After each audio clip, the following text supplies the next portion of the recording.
जय श्री कृष्ण। राधे राधे। आपका भक्ति कथा चैनल पर स्वागत है। आपका दिन शुभ और मंगलमय हो। आज दिनांक है 25 जनवरी और दिन रविवार है। आज माघ शुक्ल पक्ष की सप्तमी है। आज सूर्योदय का समय सुबह 7:13 और सूर्यास्त शाम 5:54 पर होगा। ब्रह्म मुहूर्त रहेगा सुबह 5:26 से सुबह 6:19 तक और अभिजीत मुहूर्त रहेगा दोपहर 12:12 से दोपहर 12:55 तक। वहीं राहु काल शाम में 4:34 से शाम 5:54 तक रहेगा।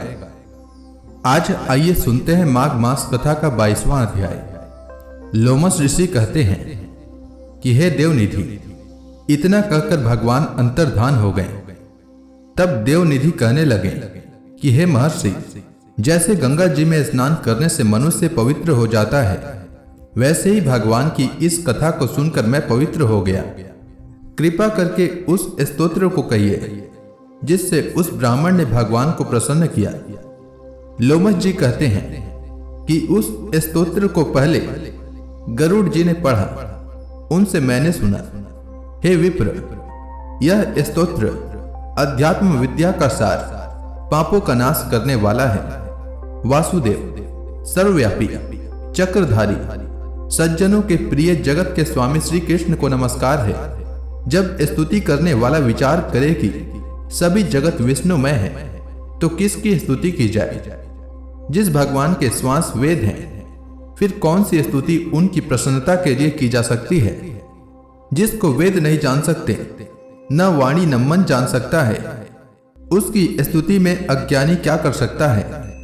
सारा चर अचर संसार जिसकी माया से चक्र की तरह घूम रहा है, इसी से हे प्रभु, आप चक्रधारी कहलाते हैं।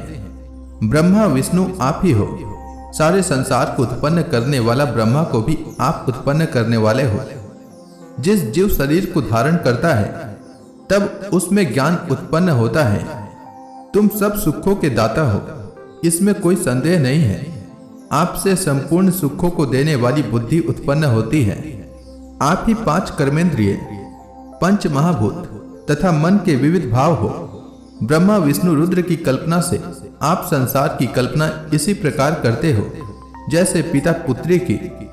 कवियों में जो रूप शोभा देता है, उन निर्गुण विष्णु भगवान को मैं नमस्कार करता हूँ। जिसमें ज्ञान रखने से श्रुतियों में कहे हुए कर्मों को लोग करते हैं, उस परम ब्रह्म को मैं नमस्कार करता हूं। मैं उस सत्य रूप हरि को, जिसको योगी लोग सब प्राणियों में आत्म रूप में देखते हैं, उपासना करते हैं, जिसको अद्वैत कहते हुए गाते हैं और यज्ञ करते हैं, उस माधव भगवान को मैं नमस्कार करता हूं। मनुष्यों को माया तथा मोह में पैदा हुए विचित्र आभास, अहंकार तथा ममता को जानकर खो देते हैं, उन भगवान को मैं नमस्कार करता हूं।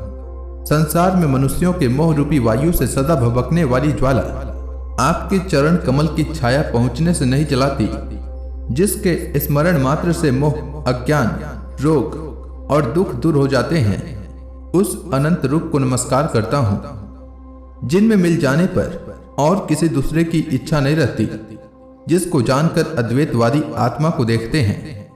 यदि विष्णु शब्द का अर्थ और उसके विषय का ज्ञान एक ही होता, तो इस सत्य से हे माधव, इस संसार की माया में फंसकर तेरे ही ध्यान में रत रहता। यदि वेदांत दर्शन में भगवान सारे संसार में व्याप्त है, तो इसी सत्य से भगवान में भली निर्विघ्न भक्ति हो।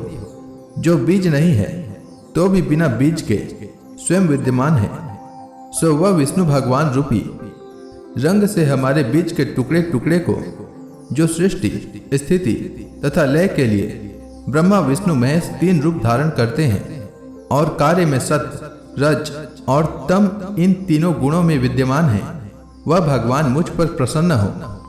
जो प्राणियों के हृदय रूपी मंदिर में निर्मल देव वास करते हैं, वह भगवान मुझ पर प्रसन्न हो। जो अविद्या पूर्ण संसार का त्याग करता है, जगन में आप हो। आपका बनाया हुआ विश्व आनंद करता है। आपके त्याग करने पर अपवित्र हो जाता है, उसका साथ करने पर भी तुम बिना साथ के बने रहते हो। विकार रहित जिनके चारवाक पंचभूत योग से पैदा हुआ चैतन्य मानते हुए उपासना करते हैं।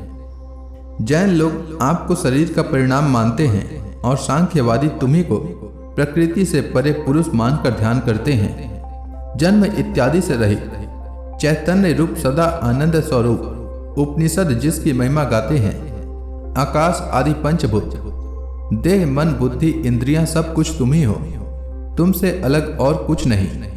तुम ही सब प्राणियों को उत्पन्न करने वाले हो और मुझको शरण देने वाले हो। तुम अग्नि रवि इंद्र होम मंत्र क्रिया तथा फल सब तुम ही हो। कर्म के फल देने वाले वैकुंठ में तुम्हारे सिवाय कोई नहीं है। मैं तुम्हारी शरण में हूँ। सब प्राणियों के हेतु तथा उनको शरण देने वाले तुम ही हो। जैसे युवा पुरुष की युवती में और युवती की युवा में प्रीति होती है, वैसी मेरी प्रीति तुम में हो। जो पापी भी आपको प्रणाम करता है उसको यमदूत ऐसे नहीं देखते जैसे उल्लू सूर्य को। प्रत्येक पाप मनुष्य को उस समय तक ही सुख देते हैं जब तक वह आपके चरण कमलों का सहारा नहीं लेता।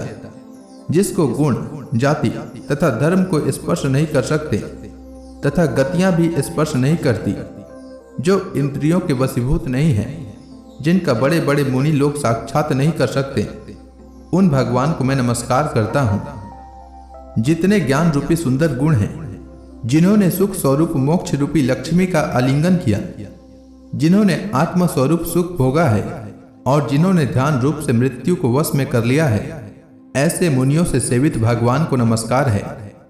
जो जन्मादि से अलग हैं, जिनको काम क्रोध आदि दोष दुख नहीं देते, उन वासुदेव भगवान को मैं नमस्कार करता हूँ। जिनके ज्ञान की गति से अविद्या रूपी मल शुद्ध हो जाता है, जिनके ज्ञान रूपी शस्त्र से संसार रूपी शत्रु का नाश हो जाता है, उन दुखों के नाश करने वाले को मैं नमस्कार करता हूँ। जिस प्रकार सब स्थावर जंगम संसार को उत्पन्न करते हैं, इसी सत्य से भगवान मुझको दर्शन दे। इस प्रकार उनकी सच्ची भक्ति देखकर भगवान ने प्रसन्न होकर उस ब्राह्मण को दर्शन दिए और ब्राह्मण की स्तुति से प्रसन्न होकर तथा उसको वरदान देकर भगवान अंतर्ध्यान हो गए और वह ब्राह्मण कृत्य होकर भगवान में लीन हो गया और शिष्यों के साथ स्तोत्र पढ़ता हुआ तपोवन में रहने लगा। जो कोई स्तोत्र को पढ़ता अथवा सुनता है, उसकी बुद्धि पाप में नहीं लगती और न ही बुरा फल देखता है। इसके कीर्तन से मनुष्य की बुद्धि मन तथा इंद्रियां स्वस्थ होती है। जो भक्ति पूर्वक इसके अर्थ का विचार कर इसका जप करता है, वह वैष्णव पद को प्राप्त होता है। इसके सदैव पढ़ने से मनवांछित कार्य सिद्ध हो जाते हैं। मनुष्य सुपुत्र हो जाता है तथा धन पराक्रम और चिरायु प्राप्त करता है। इसके पाठ से बुद्धि धन यश कीर्ति ज्ञान तथा धर्म बढ़ते हैं। दुष्ट ग्रहों की शांति होती है। यह व्याधियों व अनिष्टों को दूर करता है, दुर्गति से तारता है। इसके पढ़ने से सिंह व्याघ्र चोर भूत देव पिशाच और राक्षस का भय नहीं रहता। जो भगवान का पूजन करके इस स्तोत्र को पढ़ता है, वह पापों से ऐसे ही अलग रहता है जैसे जल पंख से कमल।